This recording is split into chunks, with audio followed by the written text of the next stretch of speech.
some guardian shots. This is my friend Lupe. And Lupe was the one that brought us the proposal. She's a Mexican. We have to, during a birth, we have to hold the belief in the direction of normalcy. With this condition, this pregnancy, this birth, it's normal. I don't like to use the word normal and natural, but it's part of a continuum that began with your first period. It began with your menstrual cycle, your conception, your pregnancy. So why would birth be any different from your monthly menstruation? Why? Why does it have to be? Okay, guys, I'm going to talk about sex. What if on your wedding night, just before you do it, okay, what if you're passionate, you're ready, she's ready, and the doors burst open, and the medical team comes in and says, wait! We better measure it to see if it's long enough. Maybe we better put a cup on it to see if it's hard enough. Right? What would happen to that moment? Her brain is the same way in childbirth. Yeah, right. It's the same. We're dealing with the same hormones, the very same things. So what do you need for that first special night in the next 25 years until you don't want to do it anymore? No. My husband never stopped.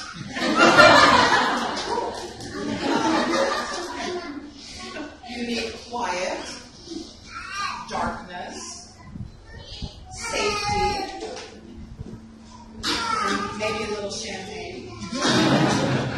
Because there is a grand design. Your body knows what to do. Your baby knows what to do. And that's what we have to hold. We have to hold that intention.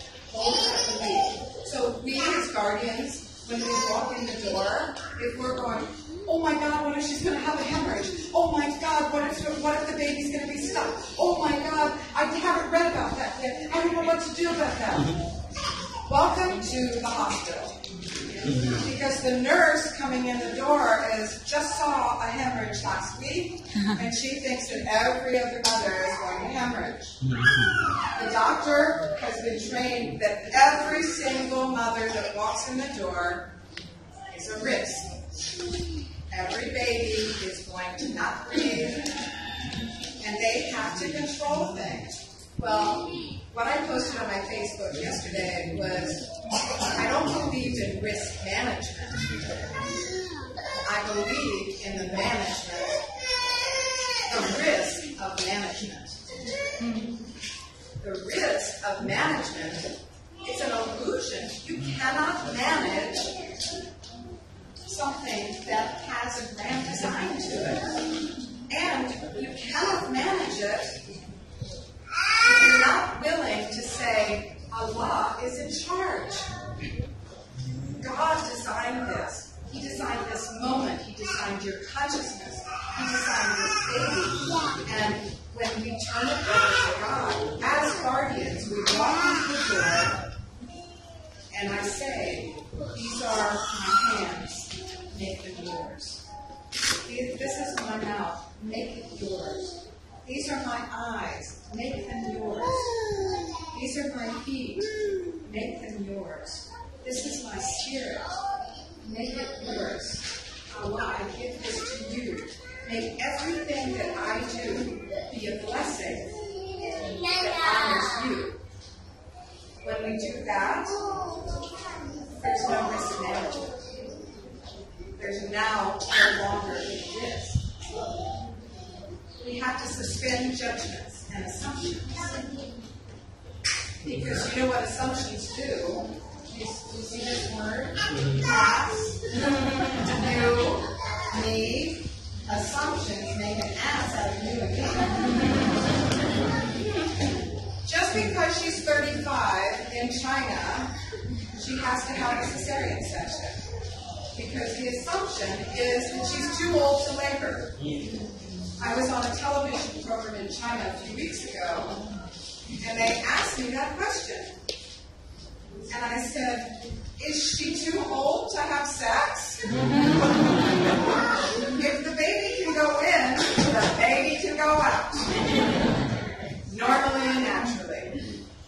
Now, in China, you have an automatic cesarean section if you're under 18 and over 35. Under 18. That's the prime years, you know. I have attended births for 15-year-olds, 16-year-olds, 17-year-olds, 18-year-olds. They can spit out a baby. They can cough out a baby. They're built for that. So we have to suspend our judgment. We have to recognize our role of co-creating this experience. We bring our story to that room. Mother brings a story, father brings a story. Just because you can't spit out a baby out of your penis doesn't mean that you weren't born. You have a birth story that's just as important as her birth story. And that affects your relationship with your child. So go talk to your mother about your birth. And if it wasn't what you wanted, we have a hypnobirthing person. I'm going to train you to do therapy so you can do therapy for men as well as women. You had a birth, and that story has flavored your life. So your words are powerful. That's why I said never ask a woman if she's in pain. Because if you ask her if she's in pain and her brain says, oh, I'm supposed to be in pain. Maybe I wasn't, but you're asking me, you're assuming that I would be. So, okay, I'll be in pain. So tell stories. Tell stories and use metaphors. I'll just talk better. Create rhythm with mantras in all meditative practices, and birth is a meditative practice. Rehearse it by chanting, praying, doing the prenatal yoga, preparing your body, but more importantly, prepare your mind and your soul. So create rhythm with mantras. And I've had some women do, I remember one woman, she sang throughout the whole entire birth process, the Lord is a strong tower that I go into. The Lord is a strong tower that I go into. The Lord is a strong tower that I go into, for every single surge in her body. And another woman sang a song in English, How Great Thou Art, How Great Thou Art. We sang 374 verses of How Great Thou Art, and her baby was born to Jesus Loves Me. That's what she switched to, Jesus Loves Me. Now she's giving birth. Jesus loves me, this I know.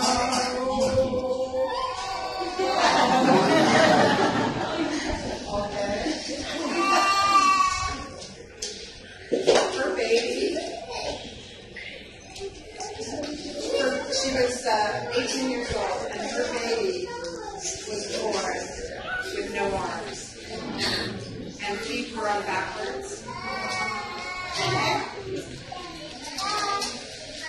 And we didn't know that because she had refused any medical tests and any ultrasounds. And I quickly threw a blanket over the baby because I could see that there were no arms on the baby. There were 3 little fingers here, and just a tiny little bone and 2 little fingers here. And I prayed right at that moment, and I helped her hold her baby, put the blanket over right away, and it was, I put a stethoscope to listen to make sure the baby was breathing. And after about 5 minutes, it was a long time in midwifery. That's a 5 minutes is a long time. But she was talking to me, oh, thank you for coming, I love you so much. And she takes down the blanket. I didn't say a word. No one said a word.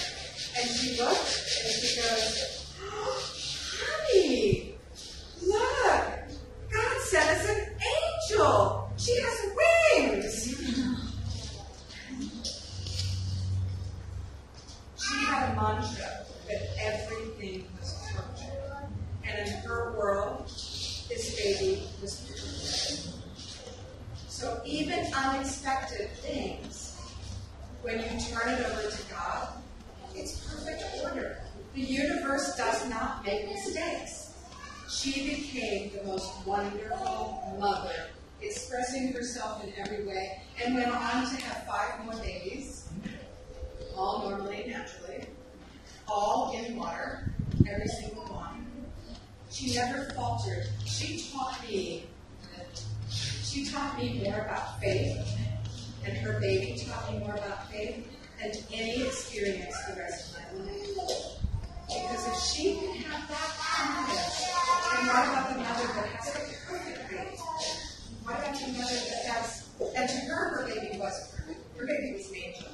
And just to tell you the rest of the story, she's had surgery, and the baby, they put arm extenders in, and the baby is now, she was born in 1999, so she is 13 years old, and she plays soccer, she plays a musical instrument.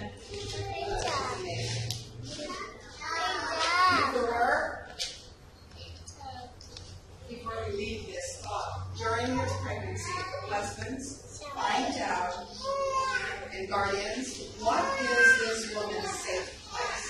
Where does she go to feel this? What makes her the happiest? Does she like the forest? Does she like the beach? You know, if you ask women what they dream about giving birth, not a single woman has a dream of giving birth in the hospital with their feet on the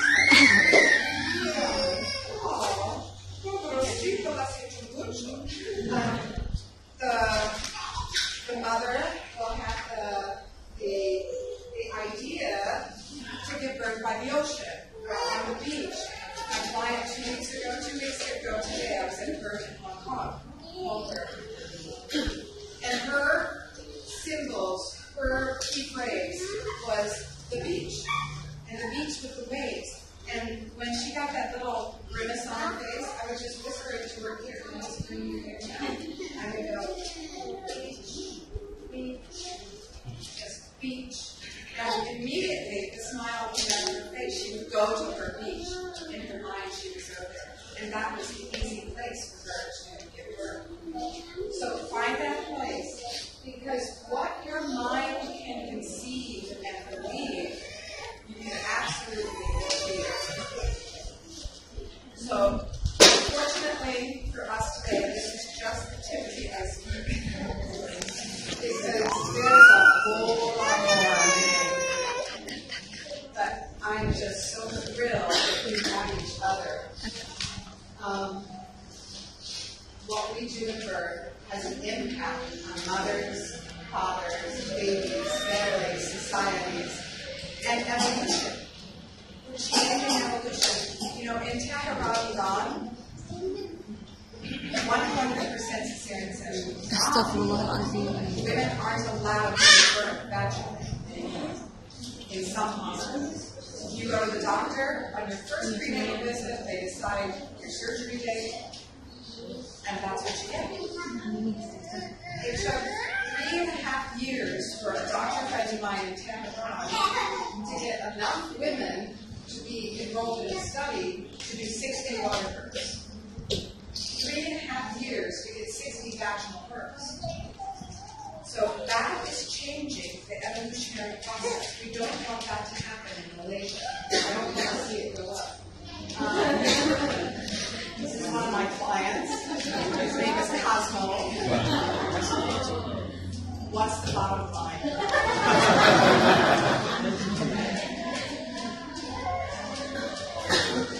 When the caterpillar makes the chrysalis, it becomes very hard. And it's hanging on the tree branch, hanging in the flower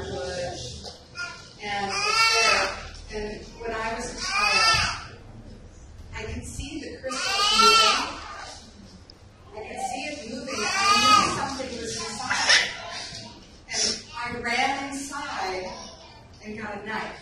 And I cut it open to help the butterfly emerge. But if you do that, the butterfly actually has scales. If you put it under the microscope,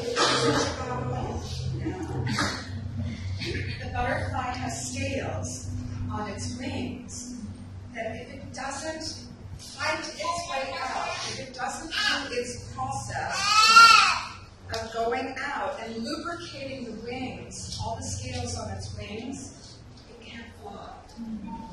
And it will drop to the ground and die. Babies have a similar process.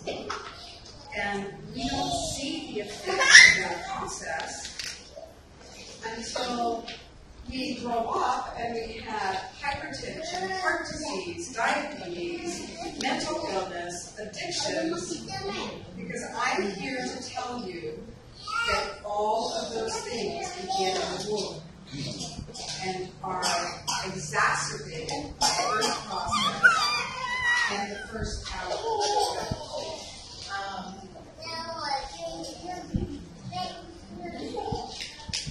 Lucy always goes with me everywhere.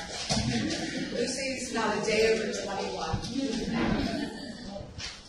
But the place for babies immediately after birth and for the next few days is here. Not in your grandmother's arms, or your baby's grandmother's arms, in your mother-in-law's arms, not in a crib, not in a cup. Do what? Oh, jaundice is normal and natural. And the best thing for jaundice is breastfeeding and not cutting the cord. That gives babies more bilirubin. And bilirubin is a powerful antioxidant.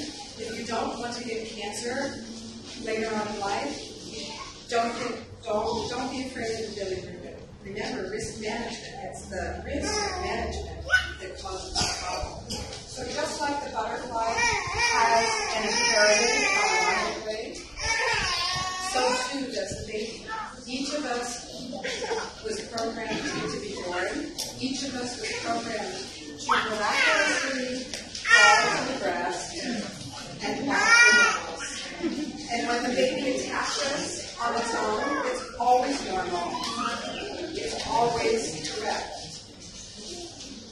We let the flowers open in the way that they're supposed to open, and we give them sunlight and water. And we come out with happy babies. I love Asian babies, so next time I'll come back with a camera. It's not reframing old ideas. The Newtonian view of the world says that your body is a machine, and if we control the machine, we can control the process. The quantum view is that there's something greater than us that controls the process, and we're part of it. And we as guardians tap into that consciousness, tap into that source.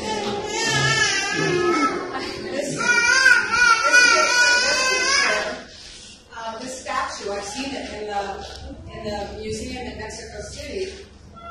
And when they discovered it in the ruins, they put it in the museum on its back.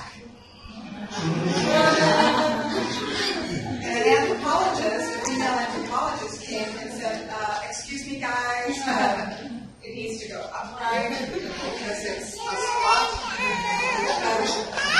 They had never seen a woman give birth in a squatting position. They've only seen that. So if this is our frame of reference, then we can't get the other one like this. What would life be like if we all started from a deep sense of trust? I can trust my body. I can trust my caregivers. I will, my universe. What if we didn't I want to go back to that, to wherever it went. Okay. It went up. What if we were able to express our soul purpose? Do you think perhaps that we all cooperate and live in harmony? So maybe peaceful, gentle earth creates a peaceful, gentle world. And didn't John Lennon have that song, Just Let It Be? You know why he wrote that song, Let It Be? Let It Be? Because his mother was a midwife. Oh. John Lennon's mother was a midwife. And her advice to women was, let it be. Let it be. Oh, just let it be. Just let the baby be. He heard that so much because the women came to her home for the prenatal appointment. Oh, just let it be. Let it be. Let it be. Let it be. So fear, almost in here. When a baby's born in fear and grows up as an adult in fear, they need quick survival. Oh, I have to have this. I have to have that. It's got in the solar plexus, and it's characterized by that need for safety, protection, power. It causes war, safety, control. Oh, yeah, I know.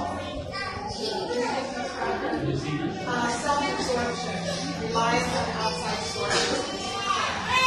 And it says no to harmony.